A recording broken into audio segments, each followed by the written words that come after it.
小轩窗梳妆，是谁家姑娘？轻轻又香于铃铛。愿晚风送霜，愿期尽天光。你是枕边月色微凉。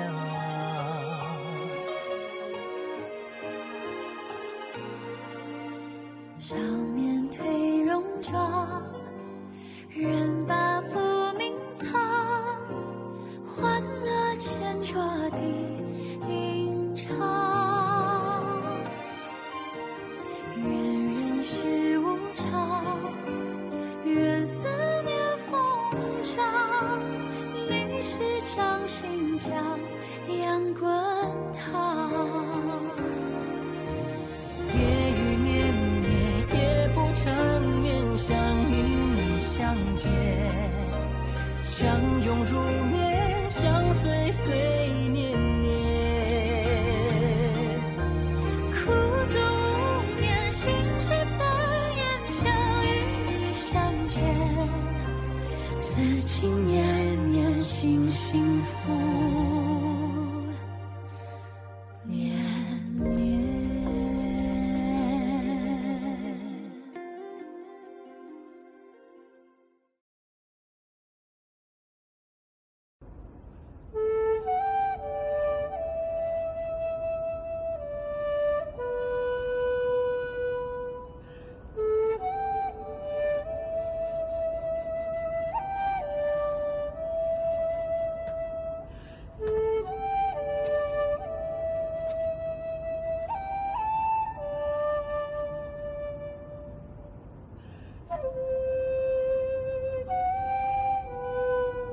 రాకుమారులు చాలా ప్రతిభావంతులు.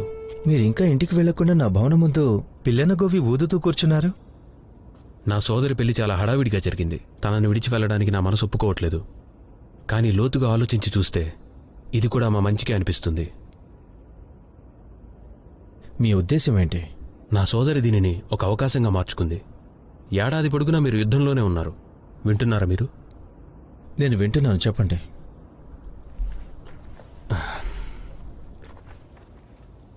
అందుకని ఇక్కడ జరిగే విషయాలు మీకేవీ తెలీదు. నా సోదరి చిన్నతనం నుండి బలహీనురాలుగా ఉంది. ఆచార్యులు కూడా తనకి పెళ్ళైతే విధవవుతుందన్నారు. అందుకే ముందు పెళ్లి కూడా రద్దయింది. సైన్యాధ్యక్షులుగా మీ కుటుంబం విధేయత్వం ఉంటుంది కనుక మీరు చనిపోవటం నాకిష్టం లేదు.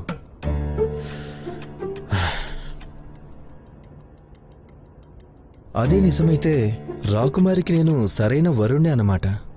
చిన్నతనంలో నేను కూడా విధవగా మారతానని ఎవరో జోసం చెప్పారు. అంటే ఇప్పుడు నేను రాకుమారి ఒకే పడవ మీద ఉన్నామన్నమాట. కాస్త మీరు జన్మించిన సమయం ఎప్పుడో నాకు చెప్తారా? ఆగు.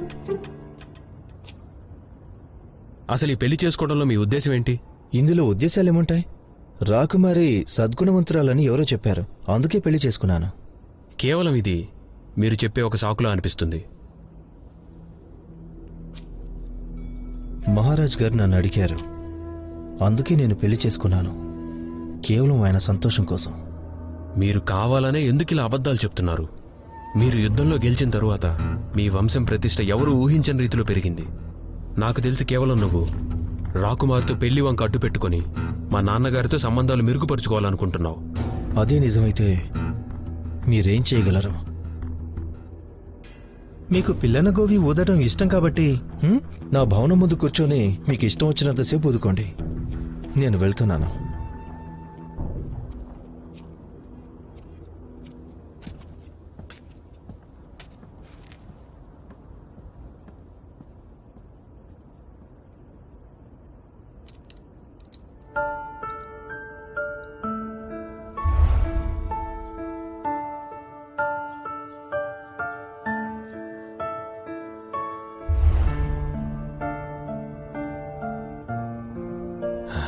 సోదరి, ఓపికగా ఉండు. ఖచ్చితంగా నేను బయటికి తీసుకెళ్తాను.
గదిలోకి ఎలకగాని వచ్చిందా ఏంటి?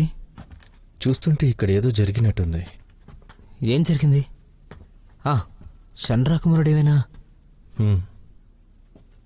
నింగ్ రాకుమారుడు కాకుండా షన్ కూడా మహారాజుకి చాలా ఇష్టమైన పుత్రుడు. అతనికి చాలా మంచివాడనే పేరుంది, కానీ ఈ వివాహం విషయంలో మాత్రం అతను తన స్వభావానికి భిన్నంగా ప్రవర్తిస్తున్నాడు. అవును.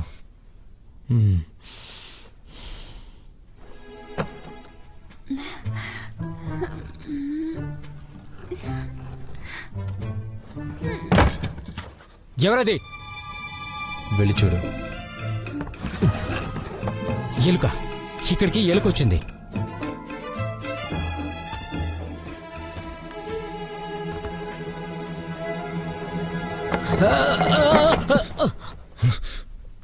అరే, ఇది ఈ గదిలో ఉందేంటి? విచిత్రంగా ఉంది. ఇది నా సోదరుడికి సంబంధించింది. కానీ సైన్యాధిపతికి సంబంధించిన వస్తువులు ఇలా గదిలో కింద పడిపోవడం ఏంటి? నేను వెళ్ళి మా సోదరుడి వస్తువులన్నీ వెతికి చూస్తాను. ఏదైనా ఆధారం దొరుకుతుందేమో. అర్థమైంది. నేను చెత్త శుభ్రం చేయడానికి వెళ్ళేదాన్ని తీసుకొస్తాను, లేదంటే ఎలుక అన్నింటినీ నాశనం చేస్తుంది. వద్దు, నువ్వు చాలా కష్టపడ్డావు. ఇంటికి వెళ్ళి విశ్రాంతి తీసుకో.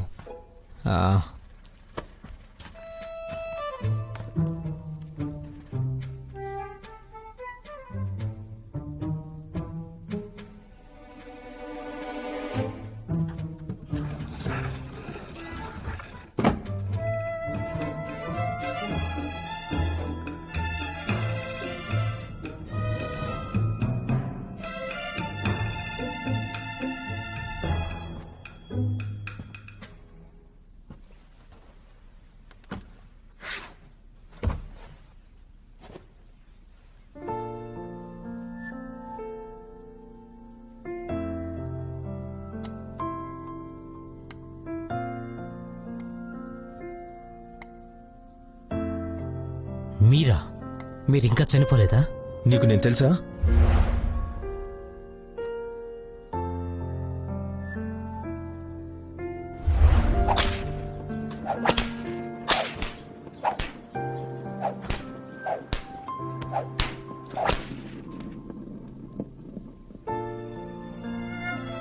సోదరా, ఈ విషయం నీకు తెలిస్తే దయచేసి సహాయం చేయి.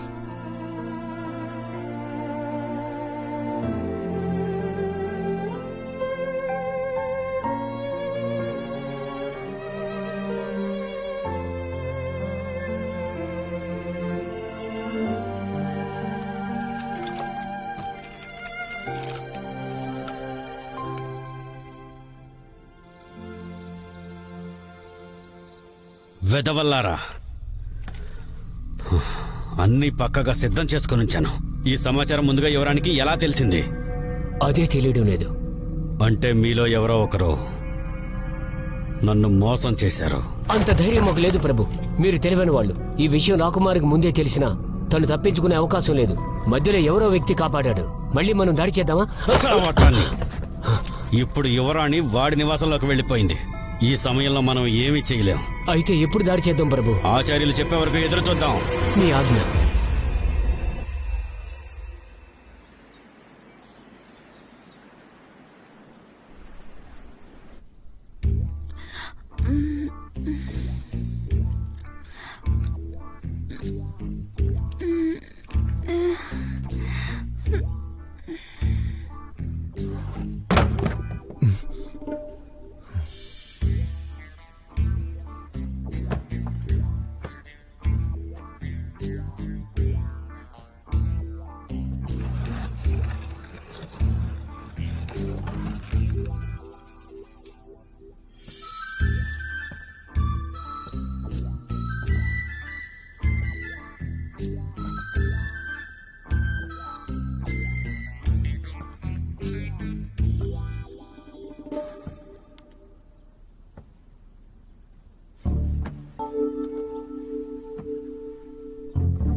ఎందుకు నా వైపు చూస్తున్నాడు?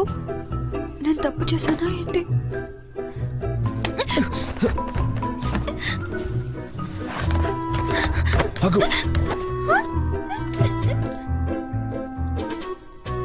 ఇక్కడ ఏం చేస్తున్నావు నువ్వు?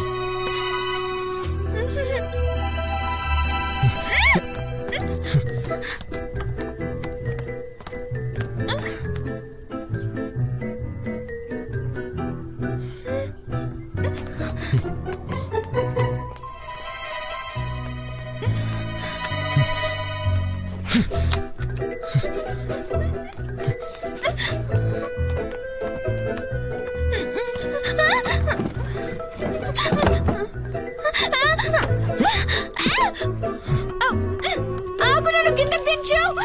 ఆగు.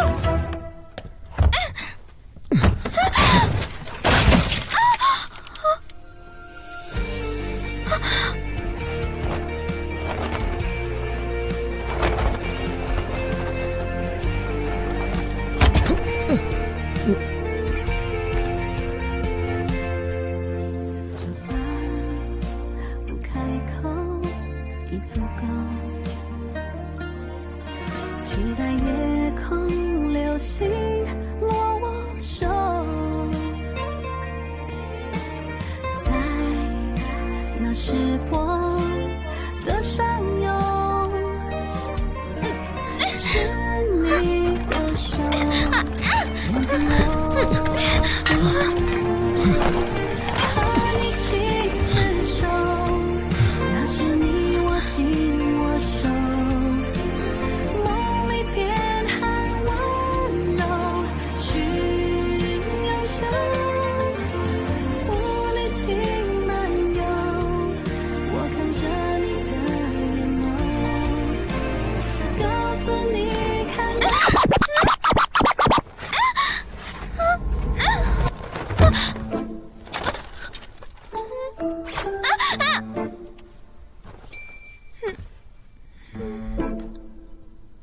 మర్యాదగా అడుగుతున్నా, నిన్న రాత్రి ఇక్కడ నువ్వేం చేశావు? నిజం చెప్పు. నేనేం చెప్పాలి? నిన్న రాత్రి ప్రశాంతంగా రాజభవనంలో హాయిగా పడుకున్నాను. పొద్దున్న లేచి చూసేసరికి నేను జీవితంలో ఎప్పుడు చూడని వ్యక్తి నన్ను పెళ్లి చేసుకున్నాడు. నన్ను కట్టేసి బంధించాడు. ఎప్పుడు కలవలేదా? నేను నీకు తెలీదా? అంటే నా పోలికలతో ఉన్నవాడిని నువ్వు ఎప్పుడు చూడలేదా? అయినా నేను ఎందుకు చూడాలి? అసలు నువ్వెక్కడుంటావు? ప్రమాణం చేసి చెప్పు. నేనెందుకు చేయాలి? ఇప్పుడు నేను అడుగుతున్నాను, అసలు నువ్వేం చేశావు?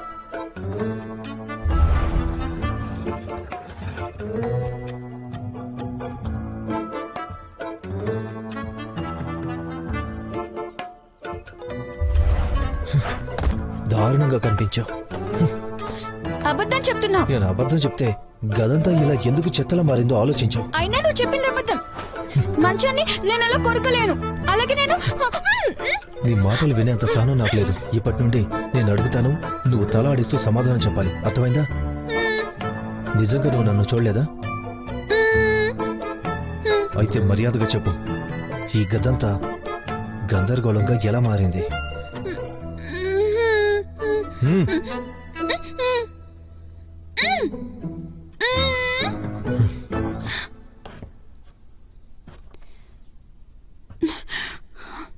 నేను నిజమే చెప్తున్నాను. నిన్న రాత్రి ఏమైందంటే, నిన్న రాత్రి గదిలోకి ఒక పెద్ద ఎలుక రావడం నేను చూశాను. అది వేరుశెనగ గింజల్ని అలాగే పుచ్చకాయ గింజలని కూడా తినేసింది. అలాగే తినుబండారాలు, మిఠాయి పదార్థాలని తినేసింది. ముఖ్యంగా మంచం, అది మంచాన్ని కూడా తినేసింది తెలుసా? ఆ తర్వాత నేను కొరకాలి అనుకుంది. నేను ఉండగల జరగనిస్తానా? నాకు ధైర్యం చాలా ఎక్కువ. అందుకే దాని పక్క గది వరకు వెంబడిస్తూ వెళ్ళాను. అక్కడ తలనొప్పి వచ్చిందని పెద్ద పెట్టెలో పడుకున్నాను. ఏంటి, పెద్ద ఎలుక గదిలోకి వచ్చిందా? అయితే ఆ పెద్ద ఎలుక నువ్వే అయ్యుంటావు. అవును కదా? ఏం మాట్లాడుతున్నావు? నీ ఉద్దేశం ఏంటి? వేరుశెనగ గింజలు, పుచ్చకాయ, తినుబండారాలు, మిఠాయి అన్ని తినేసానా? చివరికి మంచాన్ని కూడా తినేసానా? నేను నీ పళ్ళతో నువ్వు అలా చేయలేవు. నువ్వు గుర్రాన్ని అదుపు చేయగలవా? ఒకసారి నోరు తెరు, నీ పళ్ళు చూడాలి. నా పళ్ళెందుకు చూడాలనుకుంటున్నా? నీ పళ్ళకి బలం లేదా? సేనాధిపతి గారు వాళ్ళ భార్య మేల్కొనే ఉంటారు. వారికి సేవ చేయడానికి సిద్ధంగా ఉండండి. ఆమె ఇప్పుడు లేచుంటారంటారా? యువరాణి ఇబ్బందులు పడ్డట్టుగా ఉంది.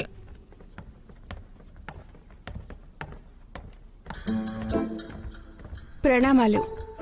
శోభనం గది ఈ పరిస్థితుల్లో ఉంది అంటే మీరు యువరాణి చాలా అలసిపోయి ఉంటారు. మీరిక్కడ ఏం చేస్తున్నారు? ఆ, ఆ, మాకు శబ్దం వినపడింది. గదిని శుభ్రం చేద్దామని వచ్చాం. మీకు కొత్తగా పెళ్ళయింది. నాకు చాలా సంతోషంగా ఉంది. మీ గదిలో ఈ మంచం విరిగిపోయింది కాబట్టి వడ్రంగిని పిలిపించి బాగు చేయిస్తాం, లేదా కొత్త మంచం చేయిస్తాం. కొత్త మంచమా? నేను రాజభవనానికి వెళ్తాను. ఈ చెత్తను శుభ్రం చేయండి. తనకి ఎక్కువ మంది కాపలాగా ఉండండి. తను ఈ గది దాటి వెళ్ళకూడదు. అలాగే. ఆగు ఆగు.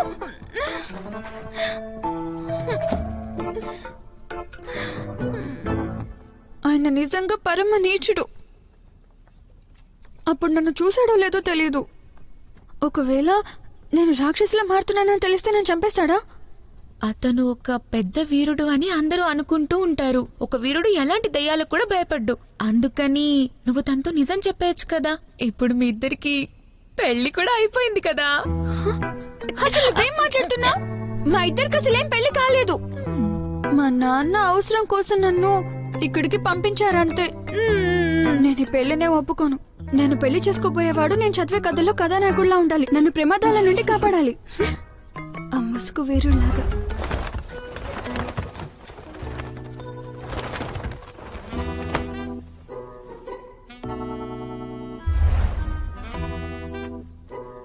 యువరాణి, మీ గాయాలకు నేను మందు తీసుకొస్తాను.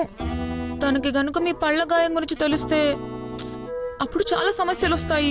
అతను ఎప్పటికీ చూడలేడు.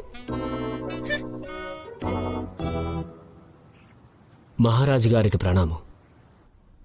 మహారాజా, నా అగ్నిగుండం పేలిపోయింది. నేను బాగా గాయపడ్డాను. ఇప్పుడు నాకు విశ్రాంతి అవసరం. ఇప్పటి వరకు నేను చేసిన బంగారు గుళికలు ఆ పెట్టెలో ఉన్నాయి. ఇవి బాగున్నాయి, కానీ వీటితో హంతకులను ఓడించలేం. రాకుమారి తండ్రిలాగా మీరు కూడా భవిష్యత్తును ముందే ఊహించగలిగితే చాలా బాగుంటుంది. మన్నించండి మహారాజా, నాకంత శక్తి లేదు. నేను గురువుగారిలాగా గొప్పవాణ్ణి కాదు. మహారాజా, జన్మ నక్షత్రం రాయిపోయింది. మనకి చేయలేనప్పుడు పిడికిలు ఎలా బిగించగలం? దారుణం, చాలా దారుణం.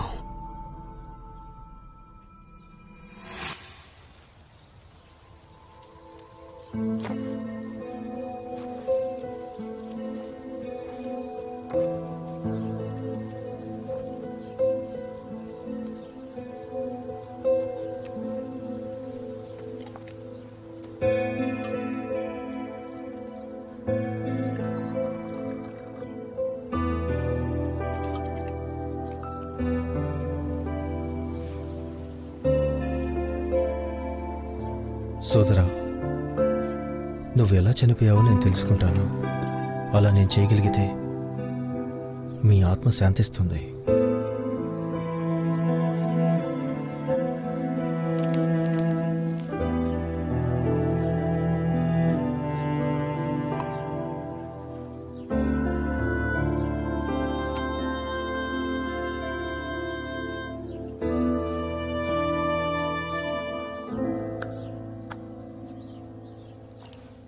లేవండి.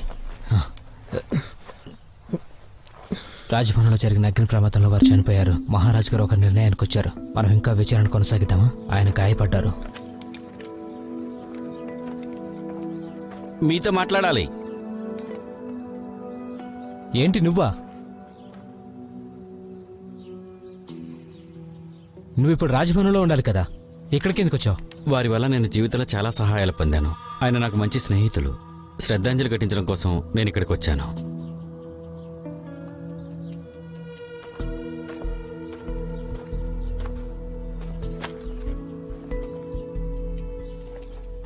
చూస్తుంటే మీరు గాయపడినట్లున్నారు. ఏంటి విషయం?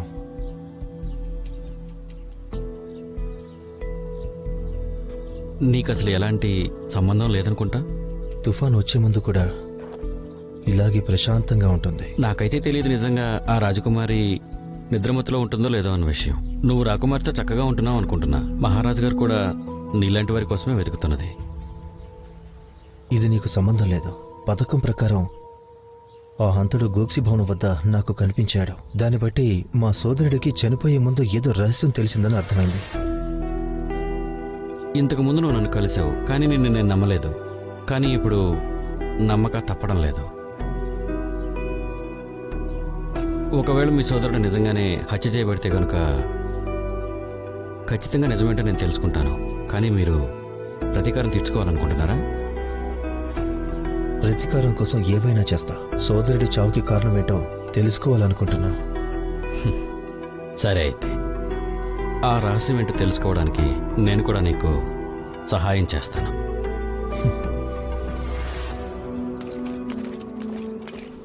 యువరాజా, యువరాజా!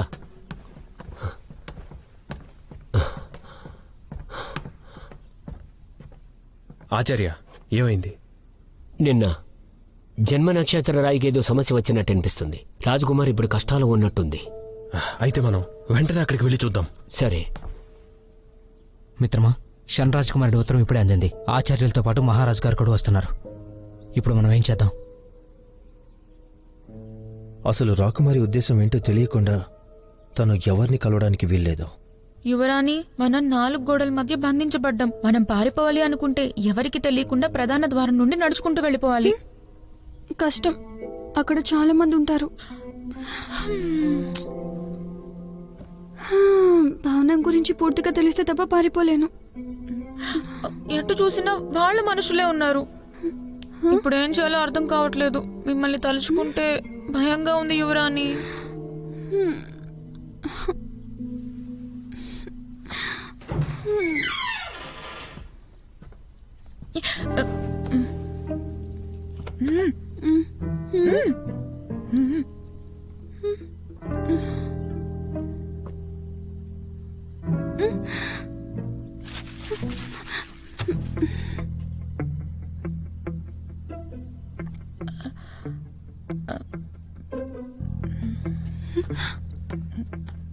కొద్దిసేపు ఉండు.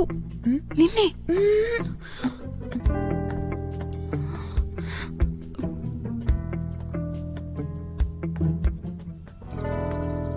తలుపు తట్టకుండా గదిలోకి ఎలా వచ్చా? ఇది నా పడక గది కాబట్టి వచ్చాను. మరి నా గది ఎక్కడా?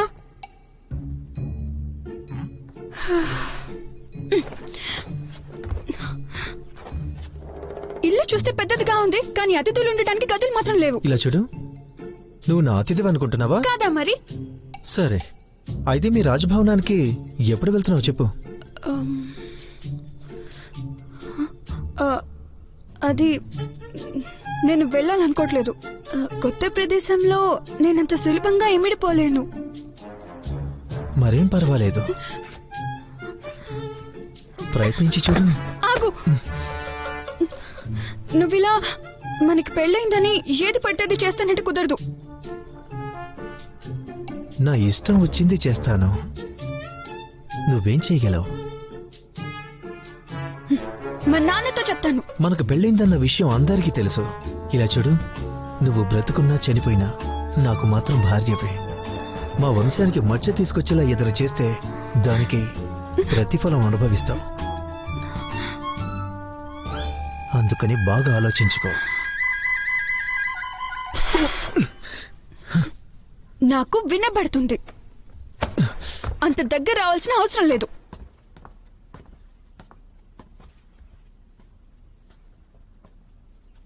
రాకుమారి, నువ్వు ఒంటరిగా పడుకోవాలనుకుంటున్నావా లేదా నా పక్కన పడుకుంటావా? ఒంటరిగా పడుకుంటాను. సరే, నీ ఇష్టం. కానీ నీతో ఒక ఒప్పందం చేసుకోవాలి. ఏంటది? ఇప్పుడు మీ సోదరుడు వస్తాడు. నువ్వు నిద్రపోతున్నట్లు నటించాలి. ఇక్కడ జరిగిన ఏ విషయం చెప్పకూడదు. ఎందుకు? ఎందుకంటే నువ్వు చెప్పే పిచ్చి పిచ్చి కారణాల్ని ఎవరు నమ్మరు కాబట్టి. నా అనుమానం ఏంటంటే నువ్వు కూడా ఆ హంతకుల్లో ఒకరని. నువ్వు కూడా ఒకరని నాకు అనిపిస్తుంది. వాళ్ళు చంపాలనుకుంది నన్ను, మరి నేను వాళ్ళల్లో ఒకరిని ఎలా అవుతాను? అయితే నాకు వివరంగా చెప్పు, ఎలా నువ్వు అంతమంది హంతకుల బారి నుంచి తప్పించుకొని పారిపోగలిగావు? ఎందుకంటే నేను తెలివైన అమ్మాయిని కాబట్టి. మొద్దు మామ. నాకు భవిష్యత్తు తెలిసిపోతుందని నిజం చెప్తే అస్సలు బాగుండదు. అమాయకురాలిగా నటిస్తూ నన్ను నమ్మించలేవు. నిజాలు చెప్పకుండా నువ్వు ఎక్కువ రోజులు తప్పించుకోలేవు. నువ్వు నాకు సహకరిస్తే నేను నిన్ను కష్టపెట్టను. కానీ నాకు ఎదురు తిరిగితే, నాకు తెలియకుండా ఏమైనా ఎత్తులు వేస్తే, ఈ రోజు రాత్రి నీకు నేను నిజమైన మొగుడిలా మారి నీతో శోభనం రాత్రి గడుపుతాను. అందుకు సిద్ధమై నిర్ణయం తీసుకో. నేను కాసేపట్లో వస్తా. ఆగు, ఆగు, ఒక్క నిమిషం, నేను చెప్పేది విను. నేను పెరిగింది ఒక రాజభవనంలో. నేను ఒక రాకుమారిని. బయటికి వెళ్ళడానికి నేను రాజభవనంలో పెరిగాను. నేను చాలా మొండిదాన్ని. నీ ఆజ్ఞని పాటించను.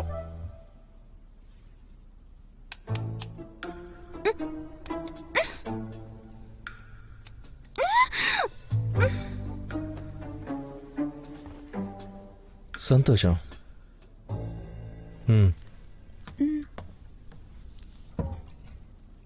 స్వేచ్ఛ కావాలంటే ఇలా చేయాల్సిందే.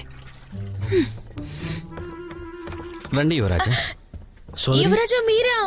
నా సోదరికి ఏం జరిగింది? ఆచార్య, మీరు చూడండి, ఏం జరిగింది తనకి?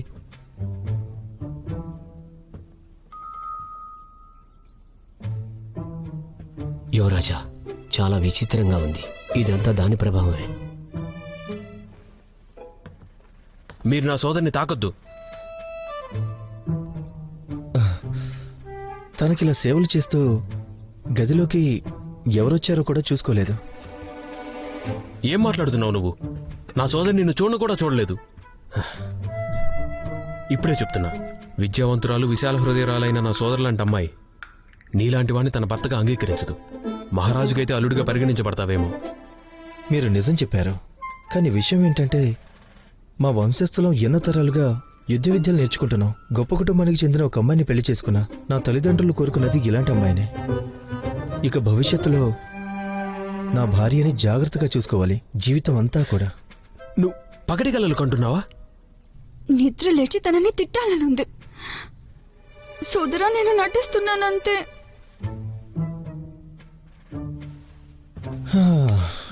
పాపం నా భార్య. నువ్వు తనను ముట్టుకోవద్దు. నీకే చెప్తుంది ముట్టుకోవద్దన్నానా? నీకు పెళ్లి కాలేదనుకుంటా కదా? ఆ విషయం నీకెందుకు? జీవితంలో గొప్ప గొప్ప లక్ష్యాలు ఉండటం మంచిదే. కానీ మనిషికి కావాల్సిందే మన జీవితంలో ఒక అందమైన తెలివిగల జీవిత భాగస్వామి ఉండాలి. రోజు మనకి తను తోడుగా ఉండాలి. మీకు అభ్యంతరం లేకపోతే నాకు కూడా ఒక సోదరు ఉంది. తను చాలా మంచిది. ఇంకా చాలా. నేనేం వినట్లేదు, ఇంకేం చెప్పకు.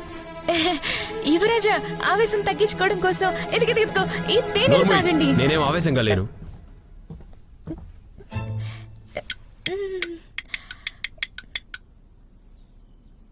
సరే, ఎప్పుడైనా రావచ్చు. ఇంకా పదండి. వెళ్ళకండి సోదరా, నిజంగా నాకు తెలియలేదు, అస్సలు తెలియలేదు.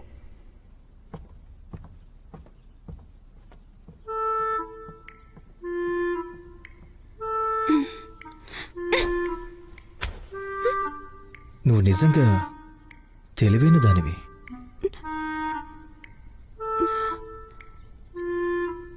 నేను నీకు ఎలాంటి హాని చేయలేను అనుకుంటున్నావా? లేదు, అది నేను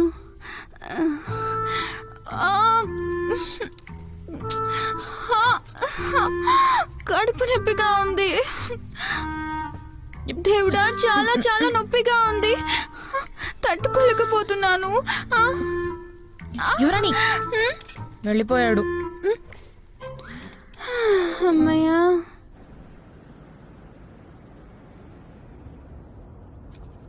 వాడు నా చెల్లిని పట్టుకున్న ప్రతిసారి నాకు పట్టలేనంత కోపం వస్తుంది. నేను తట్టుకోలేకపోతున్నాను. నిజాన్ని అంగీకరించాలి, వాళ్ళిద్దరి మధ్య మంచి అనుబంధం ఉన్నట్టుంది. అకస్మాత్తుగా రాకుమారి పెళ్లి జరిగింది కదా.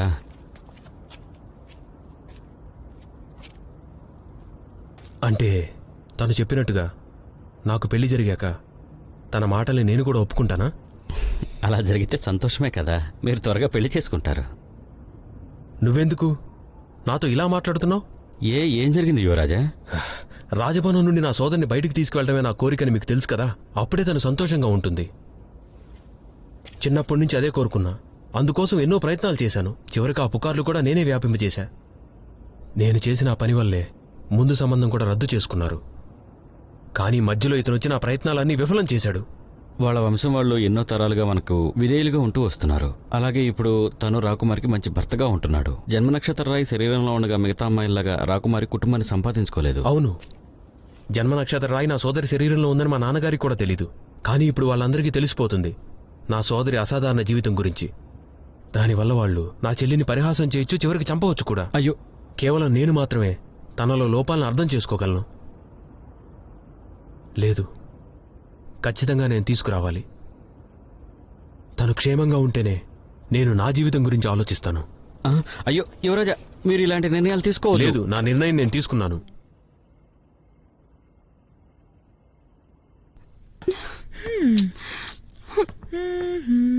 నా సోదరుడు నిజంగా నన్ను పిచ్చిదాన్ని చేస్తున్నాడు. ఎప్పుడు ఏం చేస్తాడో తనకే తెలీదు. ఇప్పుడు గనక దీన్ని చూశాడంటే మొత్తం విషయం అంతా అర్థం అయిపోతుంది. ఏం చేయాలి? ఇప్పుడు సమయం ఎంత? 10 కావస్తుంది. కానీ మీ నిద్రకు ఇంకా సమయం ఉంది. నాకు నిద్ర రావడం లేదు. ఇప్పుడు వేరే ఆలోచనలో ఉన్నాను. చూడ్డానికి బయట వాతావరణం చాలా ప్రశాంతంగా ఉంది కదా? అవును, వెళ్ళి చూద్దాం పద.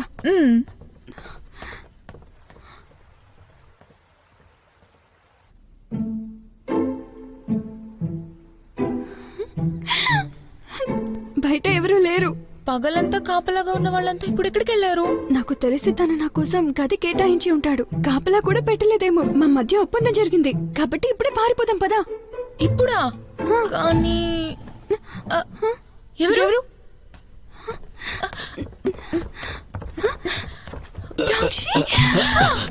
జాగ్రత్త. బయట నుంచి ఎవరు రాకుండా చూడు. నిన్న ఆ భరణం కింద పడి ఉండడం చూశాను, అందుకే వచ్చాను. నిన్న 11 గంటలకి నువ్వు మారిపోయావు కదా, నీకు అప్పుడు ఎలుక లక్షణాలు వచ్చాయి. మీరు సరిగ్గా చెప్పారు. ఇలా నీకు జరగడం 10వసారి, అవునా? నేను దాదాపు చనిపోయాను. అలా మారిపోవడం నీకు సరదాగా ఉందా ఏంటి? చూడు, నేను చెప్పేది విను. ఇలా జరగడం 10వసారి. 12వసారి నువ్వు మారిన తర్వాత నిన్నెవరూ కాపాడలేరు. అప్పుడు నువ్వు బతికి ఉన్న శవంలాగా మారుతావు. కానీ అసలు నా శరీరంలోకి జన్మ నక్షత్ర రాయి ఎలా వెళ్ళిందో నిజం చెప్పండి. మా నాన్నగారి పెట్టిలోంచి అకస్మాత్తుగా బయటకు వచ్చేది నా మెదడులోకి ఎందుకు వెళ్ళింది?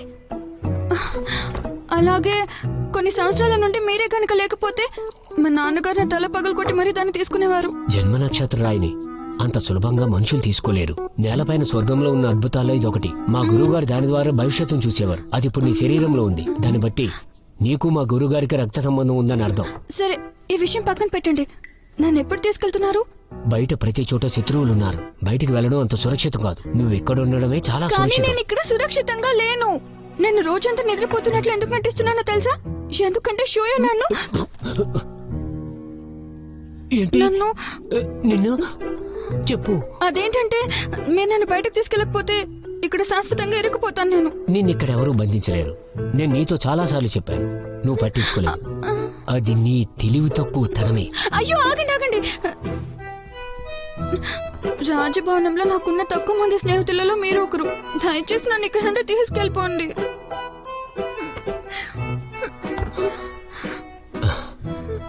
పరిస్థితుల్ని అలవాటు చేసుకోవడానికి ప్రయత్నించు.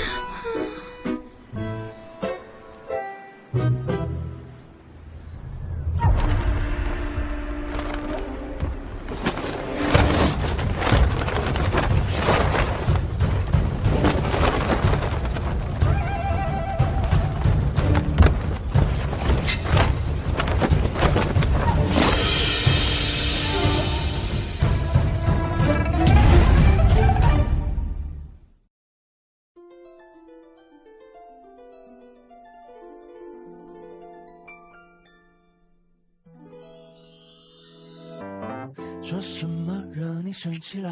那句话能哄你回家。怕下雨打湿你头发。要怎么才是温柔啊？我睡不醒的小尾巴，捂着嘴是在偷笑吗？张牙舞爪的你啊，一条黏人小尾巴，睡不着的小牵挂。晚霞爬过树枝桠，盛夏穿过绿篱笆，我想在你肩膀吗？这眼泪的是牵挂，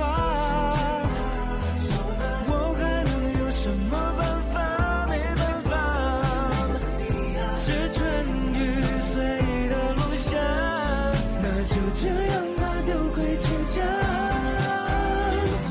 听他对他潇潇洒洒，嘻嘻哈哈像个甜蜜的童话，是春雨随的落下，那就这样吧，丢盔弃甲，小尾巴。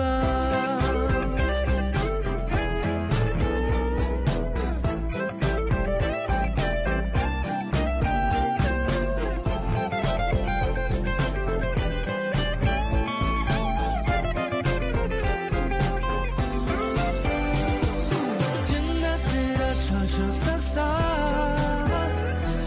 嘻嘻哈哈像个甜蜜的童话，是春雨随的落下，那就这样吧，丢盔弃甲，小尾巴，小尾巴。